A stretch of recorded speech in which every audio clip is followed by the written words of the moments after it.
Hello everyone. तो इस video में हम डिस्कस करेंगे आपसे कि इनवर्स जेड ट्रांसफॉर्म कैसे फाइंड करते हैं। तो मेनली जो इससे रिलेटेड क्वेश्चन होता है आपका बहुत ही सिंपल होता है और ये आपका मॉडल पेपर का क्वेश्चन है। ये आपका सेट 1 का क्वेश्चन नंबर 6C है। तो यहाँ पे बोला गया है कि find the inverse Z transform of, और आपका जो है फंक्शन दिया हुआ है जेड के फॉर्म में। तो देखते हैं ऐसा क्वेश्चन कैसे सॉल्व करेंगे, लेकिन आपको जो है कुछ बेसिक रिजल्ट जो है आपको पता होना चाहिए। जैसे कि आप लोगों को हम बताए थे पिछले ही वीडियो में कि जेड ट्रांसफॉर्म ऑफ के टू दी पावर एन आपका क्या होता है, जेड बाय जेड माइनस के।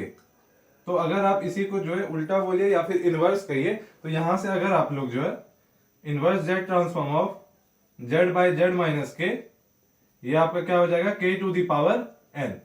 तो इसी फॉर्मूले की हेल्प से जो है हम ये क्वेश्चन और आपका सेट 2 में जो क्वेश्चन है वो भी सॉल्व करेंगे।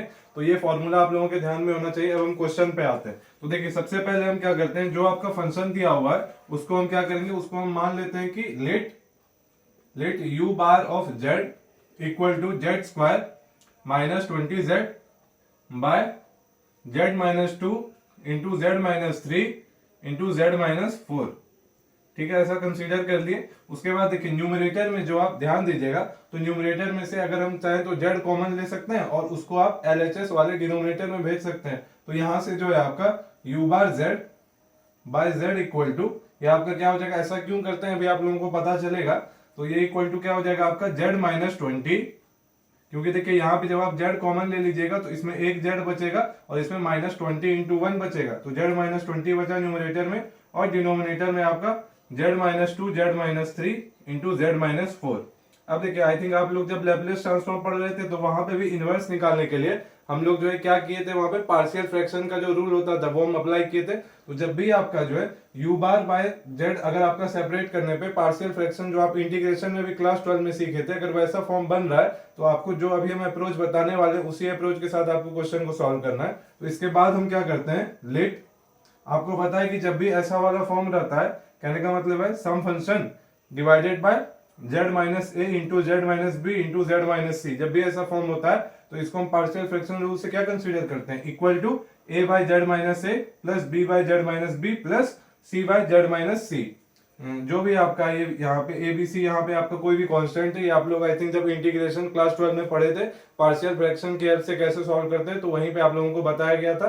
तो देखिए हम इसीलिए यहाँ पे भी कंसीडर क्या करेंगे, let z minus 20 by Z minus 2 into Z minus 3 into Z minus 4 equal to A by Z minus 2 plus B by Z minus 3 plus C by Z minus 4। तो ऐसा हम इसलिए कर रहे हैं ताकि हम इसको जो है स्टैंडर्ड रिजल्ट के फॉर्म में ला सकें और इजिली हम जो है इनवर्स फाइंड कर सकें। तो देखिए यहां से अब क्या करते हैं, इसके बाद नेक्स्ट स्टेप में ए बी और सी का वैल्यू फाइंड करते हैं। तो कैसे फाइंड करते हैं वो भी आप लोगों को पता है कि कुछ ऐसा वैल्यू कंसीडर करते हैं जिससे बाकी का 2 जीरो हो जाता है, या फिर आप चाहे तो कोफिशिएंट भी कंपेयर करके फाइंड कर सकते हैं। तो देखिए यहाँ पे जब आप आरएचएस में एलसीएम लीजिएगा तो आरएचएस का एलसीएम क्या आ जाएगा, देखिए Z minus 2 into Z minus 3 into Z minus 4, और एलएचएस का भी डिनोमिनेटर में आपका क्या है, सेम वही टर्म है। तो डिनोमिनेटर और उधर का भी डिनोमिनेटर आरएचएस का दोनों आपस में कैंसिल हो जाएगा। तो क्या बचेगा वो हम लिखने जा रहे हैं। देखिए जेड माइनस 20 इक्वल टू, यहाँ से क्या हो जाएगा, Z minus 20 equal to A into Z minus 3 into Z minus 4, और फिर आपका plus B into Z minus 2 into Z minus 4, और plus C into Z minus 2 into Z minus 3। तो ये हो गया आपका। इसके बाद हम क्या करते हैं, इसके बाद आपको पता है कि आप चाहें तो यहां से कोफिशिएंट कंपेयर कर सकते हैं, या फिर आप चाहें तो जेड के जगह पे कुछ ऐसा वैल्यू रखे जिससे आपका बाकी का 2 जीरो आ जाए और किसी एक का वैल्यू आपको मिल सके। कहने का मतलब है यहां से आप लोगों को ए बी और सी का वैल्यू फाइंड करना है। तो कैसे फाइंड करते हैं वो आप लोगों को पता ही होगा। तो देखिए यहां से अगर आप यहाँ पे देखिए अगर आप जो है जेड के जगह पे 2 रख दीजिएगा तो देखिए ये 2 माइनस 2 जीरो हो जाएगा और ये पूरा पार्ट जीरो हो जाएगा। यहाँ पे भी 2 माइनस 2 जीरो हो जाएगा और ये पूरा आपका जीरो। तो यहाँ से अगर आप जेड के जगह पे 2 रखिएगा तो ए का वैल्यू आप इजिली फाइंड कर सकते हैं। तो इसीलिए हम क्या करेंगे, पुट जेड इक्वल टू 2। तो जेड इक्वल टू 2 रखे इसमें, तो यहाँ से आपका क्या हो जाएगा, एलएचएस वाले साइड में देखिए जेड के जगह पे 2 रखे तो 2 minus 20 equal to A into 2 minus 3 into 2 minus 4, और ये दोनों पार्ट आपका क्या हो जाएगा, ये भी जीरो हो जाएगा और ये भी जीरो, तो प्लस जीरो लिखने का जरूरत है नहीं। तो यहां से आपका ए का वैल्यू क्या आ जाएगा, देखिए ये हो गया आपका 2 माइनस 20 माइनस 18 हो गया, और ये हो गया ए इंटू 2 माइनस 3 हो गया आपका -1 और 2 माइनस 4 हो गया -2। तो यहाँ से आपका आ गया ये -1 इंटू -2 आपका ओवरऑल क्या होगा, प्लस हो जाएगा। तो यहाँ से आपका a का वैल्यू क्या आ जाएगा, a equal to -18 divided by -2 into -1 क्या हो गया +2, यानी a इक्वल टू क्या आ गया वैल्यू, a इक्वल टू आ गया आप लोगों का -9। अब हम क्या करेंगे, इसी तरह से कुछ z के जगह पे रखेंगे और b का वैल्यू फाइंड करेंगे। तो देखते हैं क्या आता है b का वैल्यू। तो देखिए अब जो है आपको z के जगह पे कुछ ऐसा वैल्यू रखना है जिससे आपका ये वाला पार्ट 0 हो जाए और ये वाला पार्ट। तो ध्यान दीजिए, अगर हम 3 रख दें z के जगह पे 3, तो ये आपका 3 - 3 पूरे को 0 कर देगा और यहाँ पे भी 3 - 3 ये पूरा आपका 0 हो जाएगा। तो इसीलिए अब हम क्या करेंगे, पुट z इक्वल टू 3। तो LHS में भी जब आप z के जगह पे 3 रखिएगा तो 3 - 20 इक्वल टू ये वाला पूरा पार्ट आपका 0 हो चुका है प्लस b इंटू, जब आप z के जगह पे 3 रखिएगा तो 3 - 2 इंटू 3 - 4। तो यहां से आपका b का वैल्यू क्या आ जाएगा, देखिए ये हो गया आपका 3 - 20 आपका क्या हो गया -17 इक्वल टू b इंटू 3 - 2 हो गया आपका 1 और 3 - 4 आपका क्या हो गया -1। तो यहां से आपका b का वैल्यू क्या आ जाएगा, देखिए ये माइनस और ये माइनस आपका कैंसिल हो जाएगा और b का वैल्यू यहां से क्या आ गया 17। तो b इक्वल टू आप लोगों का आ गया 17। अब हम c का वैल्यू फाइंड करेंगे। तो अगेन c का वैल्यू फाइंड करने के लिए भी आपको a और b वाला जो पूरा टर्म है आपको उसको 0 बनाना पड़ेगा। तो फिर से हम z की जगह पे ऐसा क्या रखें, अगर देखिए अगर हम 4 रखते हैं z की जगह पे तो ये 4 - 4 पूरे को 0 कर देगा और यहाँ पे भी ये पूरा 4 - 4 0 हो जाएगा। तो इसीलिए आपका जवाब z इक्वल टू 4 रखिएगा तो LHS में आपका क्या आ जाएगा 4 - 20 इक्वल टू, और RHS में आपका ये वाला पार्ट 0 हो जाएगा प्लस ये भी 0 हो जाएगा और c इंटू z के जगह पे 4 रखें तो 4 - 2 इंटू 4 - 3।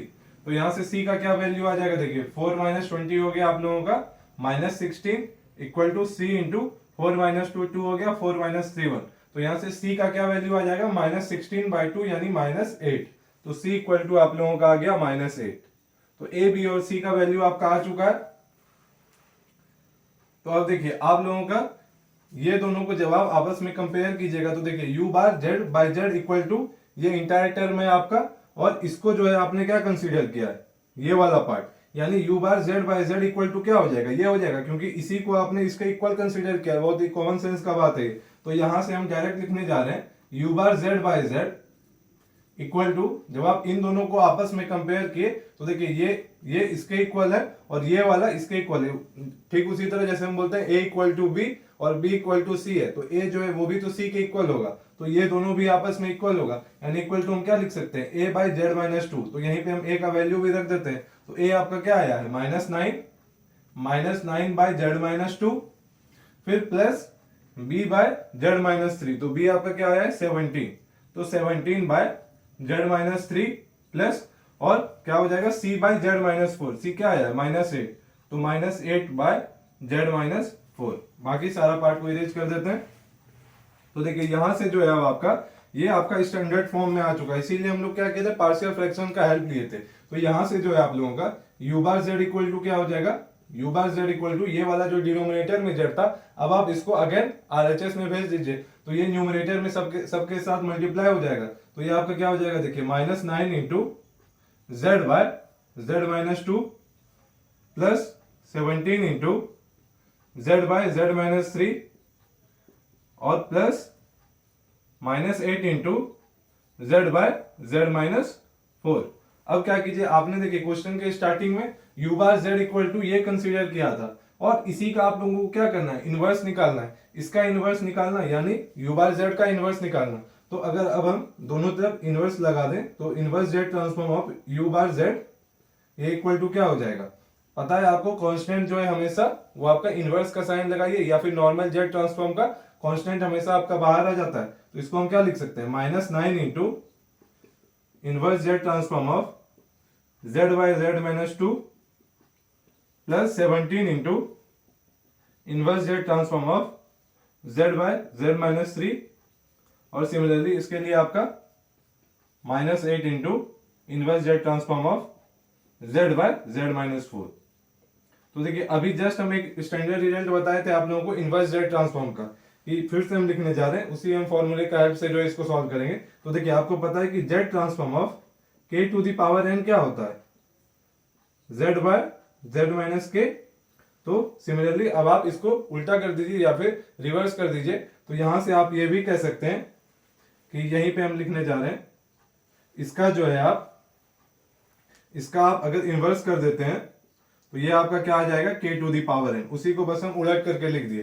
तो जब आप कंपेयर कीजिएगा तो आप इन्वर्स निकाल रहे हैं z बाई जेड माइनस 2 का, z बाई जेड माइनस 3 का और z बाई जेड माइनस 4 का। तो k के जगह पे सिर्फ आपका वैल्यू चेंज हो रहा है, एक बार 2 है, 3 है और 4 है। तो ये इक्वल टू क्या होता है, k to the power n। तो इसका क्या आ जाएगा, 2 to the power n, 3 to the power n, 4 to the power n। बस इसी फॉर्मूले की हेल्प से जो आपका फाइनल आंसर आएगा वो क्या हो जाएगा, -9 इंटू ये हो गया आपका 2 to the power n plus ये हो गया 17 into 3 to the power n और ये प्लस -8 इंटू और ये हो गया आपका 4 टू दी पावर n। अगर आप लोगों को यहाँ पे अच्छे से नहीं दिख रहा है तो हम फिर से लिख देते हैं। तो आपका जो फाइनल आंसर आया है इस क्वेश्चन का वो है आपका -9 into 2 to the power n plus 17 into 3 to the power n plus -8 into 4 to the power n। तो यही जो है आपका इसका इनवर्स जेड ट्रांसफॉर्म हो जाएगा। तो इसी तरह से जो है आपका नॉर्मली जो आपका ज्यादातर क्वेश्चन है जो हम देखे भी हैं कि ज्यादातर आपका ये पार्शियल फ्रैक्शन से ही आता है। तो आपका जो नेक्स्ट क्वेश्चन है वो भी हम देखते हैं, वो भी आपका इसी से रिलेटेड है, पार्शियल फ्रैक्शन की हेल्प से। और जो एक फॉर्मूला बताए कि inverse Z transform of Z by Z minus k क्या होता है आपका k to the power n। तो उसी के थ्रू सॉल्व होगा। तो ये था ये क्वेश्चन आपका। अब जो नेक्स्ट मॉडल पेपर में आपका क्वेश्चन है वो भी देखते हैं। तो नेक्स्ट क्वेश्चन जो है आपका वो है 2z square plus 3z by z plus 2 into z plus 4। और ये क्वेश्चन है आपका सेट 2 का क्वेश्चन नंबर 6b। इससे पहले आपका सेट 1 का 6c था, अब आपका सेट 2 का 6b है। तो देखिए अब आपको अगेन इसका इनवर्स जेड ट्रांसफॉर्म निकालना है। तो फिर से आप वही कीजिए, u बार जेड आप क्या कंसीडर कीजिएगा, 2z square plus 3z by z plus 2 into z minus 4। इसके बाद आप न्यूमरेटर से जो है z कॉमन ले सकते हैं। तो u bar z by z equal to आपका क्या हो जाएगा, देखिए जब आप यहां से एक z यहां से कॉमन ले लिए तो इसमें क्या बचा आपका 2 इंटू जेड प्लस और यहां पे क्या बचेगा 3 इंटू 1। तो 2z plus 3 by z plus 2 into z minus 4। Again ये आपका जो स्टैंडर्ड रिजल्ट पढ़ाया पार्शियल फ्रैक्शन का उसके फॉर्म में है ये। तो यहां से आप क्या कर सकते हैं, let 2z plus 3 by z plus 2 into z minus 4 equal to a by z plus 2 plus b by z minus 4। तो ये हम पार्शियल फ्रैक्शन के रूल से लिख दे। अब यहाँ पे क्या करते हैं, एलसीएम लेते हैं और a और b का वैल्यू फाइंड करते हैं। तो जब आप आरएचएस में एलसीएम लीजिएगा तो आपका क्या आ जाएगा, z plus 2 into Z minus 4। और एलएचएस के भी डिनोमिनेटर में आपका क्या है, z plus 2 into Z minus 4 और आरएचएस का भी डिनोमिनेटर सेम ही है। तो वो आपस में कैंसिल हो जाएगा। क्या बचेगा आपका 2z plus 3 equal to a into Z minus 4। क्योंकि आपने यहाँ पे एलसीएम ले चुके हैं, मतलब एक स्टेप स्किप कर दे रहे हैं, लेकिन आई होप आप लोगों को समझ में आ रहा होगा। तो a into Z minus 4 plus b into Z plus 2। इसके बाद हम क्या करते हैं, या तो आप कोफिशिएंट कंपेयर करके a और b का वैल्यू फाइंड कर सकते हैं, या फिर z के जगह पे कुछ ऐसा वैल्यू रखिए जिससे आपका जिसका आप वैल्यू फाइंड कर रहे हैं वो तो रहे और उसके अलावा बाकी सारा आपका टर्म जो है जीरो हो जाए। तो हम वही करेंगे। तो देखिए यहाँ पे अगर जो है आपका इसमें पुट z इक्वल टू, देखिए सबसे पहले अगर हम -2 रख देंगे तो ये वाला पार्ट आपका क्या हो जाएगा, जीरो हो जाएगा, क्योंकि -2 प्लस 2 आपका क्या हो जाएगा, जीरो। तो पुट z इक्वल टू -2 करते हैं तो एलएचएस में आपका क्या हो जाएगा, 2 इंटू -2 प्लस 3, 2z प्लस 3 था तो 2 इंटू -2 प्लस 3 और आरएचएस में equal to a into Z minus 4 था। तो यानी -2 और -4 ये हो गया आपका। तो यहां से आपका a का क्या वैल्यू आ गया, ये हो गया आपका -4 plus 3 equal to a into -6 और यहां से ये आ जाएगा आपका -1 इक्वल टू a इंटू -6 और a इक्वल टू यहां से आपका क्या आ जाएगा 1/6। तो a का वैल्यू क्या हो गया 1/6। अब हम क्या करेंगे, इसी तरह से b का वैल्यू फाइंड करते हैं। तो देखिए b का वैल्यू फाइंड करने के लिए अगर हम z के जगह पे 4 रख देंगे तो देखिए ये वाला पार्ट आपका पूरा का पूरा जीरो हो जाएगा। तो यहाँ पे हम क्या करेंगे, पुट z इक्वल टू 4 और जब आप 4 रखिएगा तो आपका एलएचएस में क्या हो जाएगा 2 इंटू 4 प्लस 3 और आपका आरएचएस में ये तो आपका पूरा जीरो हो गया और प्लस b इंटू 4 प्लस 2, तो ये हो गया आपका 4 इंटू 2 8 प्लस 3 11 और इधर 4 प्लस 2 6, यानी बी इक्वल टू आपका क्या आ जाएगा 11/6। तो ए और बी का वैल्यू आ चुका है। इसके बाद आपको पता है क्या करना है, आपका जो है ये दोनों को आपस में कंपेयर किए तो फिर से वही, अगर a इक्वल टू बी है और b इक्वल टू सी है, इसका मतलब क्या हो जाएगा a इक्वल टू सी हो जाएगा। तो हम डायरेक्ट जो है इसको इसके इक्वल लिख सकते हैं। तो हम अगर यहाँ पे इसको लिखने जा रहे हैं तो देखिए यहाँ पे जो अब हम u bar z by z equal to क्या लिख सकते हैं, u bar z by z equal to a by z plus 2, और a का वैल्यू आ चुका है क्या 1/6, तो 1/6 इंटू 1/6 इंटू 1/z प्लस 2, और फिर आपका क्या है plus b by z minus 4, और b का क्या वैल्यू आया है 11/6, तो 11/6 इंटू 1/z माइनस 4। तो यहां तक हो गया आपका जैसा कि पिछले क्वेश्चन में किए थे। इसके बाद हम क्या किए थे, इसके बाद आपका जो ये डिनोमिनेटर में जो आपका z था, जो हम पहले RHS वाले साइड से ले लिए थे, मतलब इसका न्यूमरेटर में z कॉमन लेके, तो ये z को वापस से आप राइट हैंड साइड में भेज दीजिए। तो ये आपका राइट हैंड साइड में जाने के बाद ये न्यूमरेटर में हर एक टर्म के साथ मल्टीप्लाई हो जाएगा। तो क्या आ जाएगा u bar z equal to 1/6 into z by z plus 2 और plus 11/6 into z by z minus 4। अब आपको बताने का जरूरत नहीं है, फिर से आपका ये स्टैंडर्ड रिजल्ट के फॉर्म में आ चुका है, वो k to the power n अभी जस्ट बताए थे। तो अगर आप दोनों तरफ इनवर्स लगाइएगा तो ये आपका क्या हो जाएगा 1/6 तो कांस्टेंट है, inverse Z transform of z by z plus 2, और ये आपका plus 11/6 into inverse Z transform of z by z minus 4।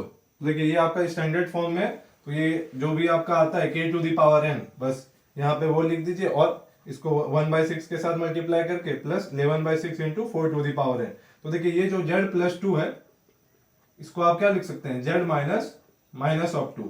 तो अब जो है ये इस फॉर्म में आ चुका है आपका, ये हम सिर्फ समझाने के लिए कर रहे हैं। इसके बाद हम क्योंकि अब डायरेक्ट आंसर ही लिखने वाले हैं, तो देखिए आप ये वाले टर्म को आप ऐसे लिख सकते हैं। तो अगेन ये z by z minus k के फॉर्म में, जहां पे k आपका क्या है -2, तो आपको पता है कि inverse Z transform of z by z minus k आपका क्या होता है k to the power n। तो ये आपका क्या हो जाएगा -2 टू दी पावर n, क्योंकि k की जगह पे आपका क्या है -2 है। तो इसी तरह से प्लस माइनस में आपको कंफ्यूज नहीं होना। तो पहला टर्म आपका क्या हो गया 1/6 into -2 to the power n plus 11/6 into, और ये आपका क्या आ जाएगा z बाय z माइनस 4 है, तो k की जगह पे आपका 4 है, तो 4 टू दी पावर n। आप चाहें तो यहाँ पे 1/6 कॉमन ले सकते हैं। तो 1/6 जब आप कॉमन ले लीजिएगा तो क्या बचेगा -2 to the power n plus 11 into 4 to the power n। और यही क्या हो जाएगा आपका इस क्वेश्चन का फाइनल आंसर, जो कि आप लोगों को क्या बोला गया था इनवर्स जेड ट्रांसफॉर्म फाइंड करने के लिए। तो यही था आपका, इससे रिलेटेड जो है आपका ज्यादा डिफिकल्ट क्वेश्चन आता नहीं है। तो आपको बस पार्शियल फ्रैक्शन का जो है रूल पता होना चाहिए। एक्चुअली यहाँ पे सिर्फ एक ही फॉर्मूले की हेल्प से हो गया, लेकिन कुछ कुछ और भी स्टैंडर्ड रिजल्ट है तो उसका यहाँ पे इस्तेमाल हुआ नहीं। तो आई थिंक आप लोगों को ये समझ में आया होगा। तो नेक्स्ट वीडियो में हम कुछ क्वेश्चन देखेंगे जहां पे हम देखेंगे कि डिफरेंस इक्वेशन हम कैसे सॉल्व करते हैं जेड ट्रांसफॉर्म की हेल्प से। Thank you.